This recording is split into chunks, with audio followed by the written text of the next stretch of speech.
ఇంకా మనము ప్యాకేజ్ అయితే తీసుకున్నాం. నేను చెప్పినట్టు ఎక్స్ప్లోర్ చేద్దాం అనుకున్నా కానీ మనకు చాలా టైం తక్కువ ఉందన్నమాట. గణేష్ టెంపుల్ అయితే వచ్చామన్నమాట, చూసుకోవచ్చు.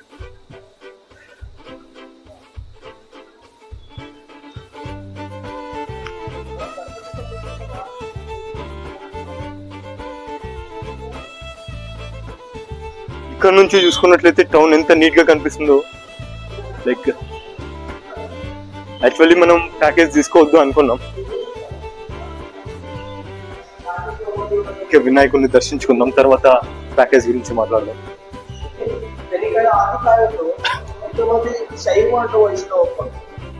ఇక్కడ గణపతి టెంపుల్ దర్శించుకోవడం తర్వాత మనం నెక్స్ట్ ప్రదేశానికి అయితే వెళ్ళబోతున్నాం.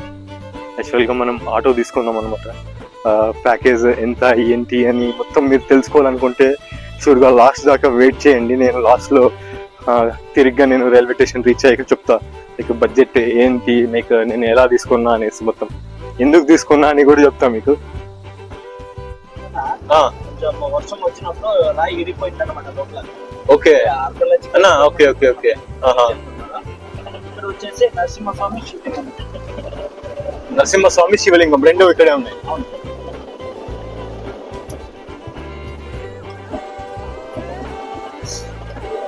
అన్న ఇక్కడికి హంపీకి ఏ టైంలో వస్తే బాగుంటుంది అంటారు?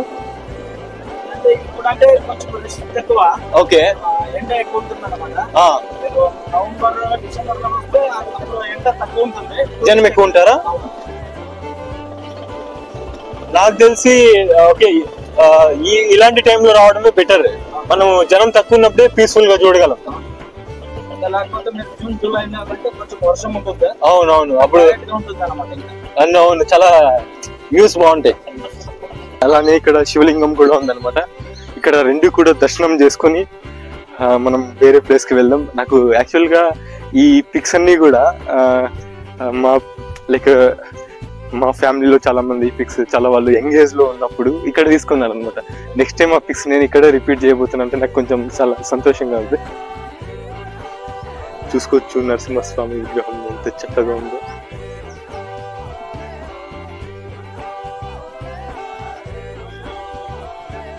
ఇక్కడ నరసింహస్వామి విగ్రహాన్ని చూస్తున్నట్లయితే అది అంతా కూడా ఒకే రాయితో చెక్కినట్టు ఎంత చక్కగా ఉందంటే, అలానే ఇక్కడ ఉన్నటువంటి కొబ్బరి చెట్లు కూడా ఆ పచ్చదనం నాకైతే చాలా నచ్చింది. ఏంటంటే నేను లైక్ ఆటో డ్రైవర్ తో కూడా డిస్కస్ చేశాను అనమాట, ఏ టైంలో వస్తే బాగుంటుంది అనేసి. సమ్మర్ లో వచ్చినా కూడా ఓకే, ఏంటంటే చాలా హాట్ గా ఉంటుంది. బట్ రైనీ సీజన్ లో వచ్చినట్టయితే సమ్వాట్ బెటర్ గా ఉంటుంది, వ్యూస్ కూడా చాలా బాగుంటాయి.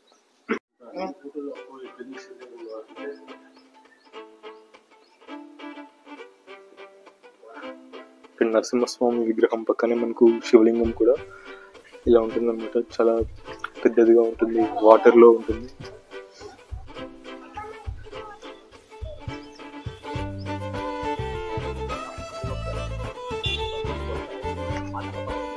టోటల్ మనము ఈ సౌత్ లో ఎన్ని ప్లేసెస్ కవర్ చేయబోతున్నాం అన్న? 10 ప్లేసెస్ కవర్ చేయబోతున్నాం. ఓకే, చాలా కావాలంటే hi guys, say hi. Okay, మనము పూర్తిగా ప్రశాంతంగా అంటే 2 days గడపాలి కదా ఖచ్చితంగా. మనం ఇప్పుడు వీరభద్ర స్వామి టెంపుల్ అయితే దర్శించుకోవడానికి వచ్చామన్నమాట. యాక్చువల్ గా టెంపుల్లో ఏదో లైక్ అలంకరణ అయితే జరుగుతూ ఉంది. ఇక్కడ మొత్తానికి అంతా పెయింటింగ్ అంతా జరుగుతుంది అనమాట. మేబీ ఇక్కడ ఏదైనా ఉత్సవం అలా ఏదైనా జరిగి ఉండొచ్చు, లేక జరగబోవచ్చు అనమాట. అందుకోసమే ఇక్కడ వీరభద్ర స్వామిని దర్శించుకున్న తర్వాత నెక్స్ట్ ప్లేస్ కి అయితే వెళ్ళబోతున్నాం.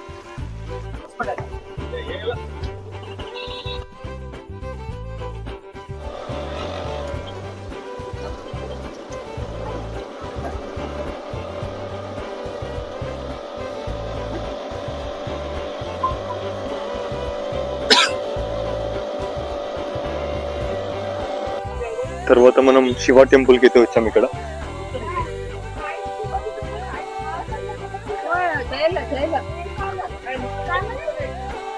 సో ఇక్కడే మనకు కూడా కాళీ టెంపుల్ అనేసి ఉంటది. ఇక్కడ ఇక్కడ చాలా ప్రశాంతంగా ఉంది.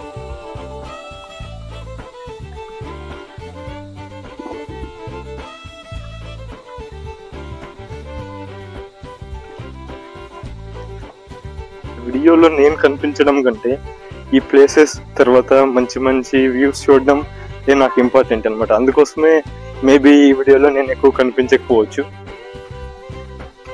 సో కాళీ టెంపుల్ అన్నాముగా, sorry underground Shiva temple అనమాట. స్లిప్పర్స్ ఇక్కడ వదిలేసి వెళ్దాం. శివ అంటే మామూలు విషయం కాదు, ఆయన కోపం వస్తే అంతే. ఇంకా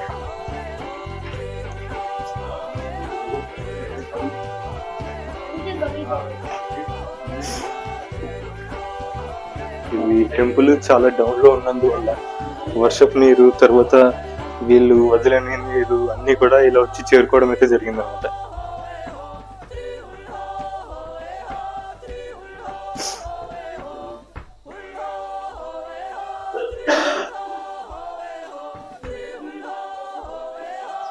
శివ ఉన్నారు ఇక్కడ. మనకు విగ్రహం అయితే మరి అంత అసలు కనిపించదు, చెప్పాలంటే విగ్రహం కనిపించదు. అండర్ వాటర్ అని ఎందుకంటే ఈ టెంపుల్ ఉండడమే చాలా డౌన్ లో ఉందన్నమాట. ఈ టెంపుల్ డౌన్ లో ఉండడం వల్ల వర్షపు నీరు తర్వాత ఈ తుంగభద్ర నది దగ్గర ఉండడం వల్ల ఈ నీరు అన్నది ఇక్కడికి ఊరుతుంది టెంపుల్లోకి. సో టెంపుల్ కూడా చాలా వెట్ గా ఉంది. మనకు నంది మాత్రమే క్లియర్ గా కనిపిస్తుంది అనమాట. శివుని విగ్రహం చూడాలనుకుంటే మీరు లోపలికి వెళ్ళాల్సి ఉంటుంది. ఇంకా చాలా వాటర్ ఉండడం వల్ల నేనైతే వెళ్ళలేదు. సో మనం ఇక్కడ అండర్ వాటర్ శివ టెంపుల్ చూసిన తర్వాత వేరే ప్రదేశానికి అయితే వెళ్దాం. మనం అండర్ వాటర్ శివ టెంపుల్ నుంచి వెళ్ళగానే మనకు లోటస్ పార్క్ అయితే ఉంటుంది అనమాట. సో ఈ బోర్డింగ్స్ మీరు చదువుకోవచ్చు.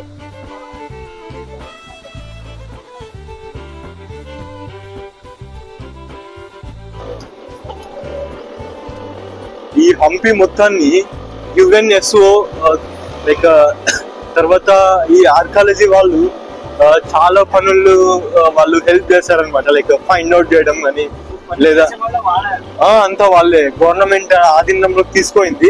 అలా తీసుకోవడమే బెనిఫిట్. ఎందుకంటే అలా తీసుకోకపోతే వేరే లైక్ ఏదైనా నిధి కోసం అట్లాంటి వాళ్ళు అలా పనులు చేస్తారనమాట. గవర్నమెంట్ హ్యాండ్ ఓవర్ తీసుకుంటే అలాంటివి ఏం చేయకుండా అంతా లైక్ పోలీస్ వాళ్ళు కూడా వాళ్ళు కాపులా ఉంటారు. దానికంటూ ఒక అథారిటీ ఏర్పడుతుంది అనమాట.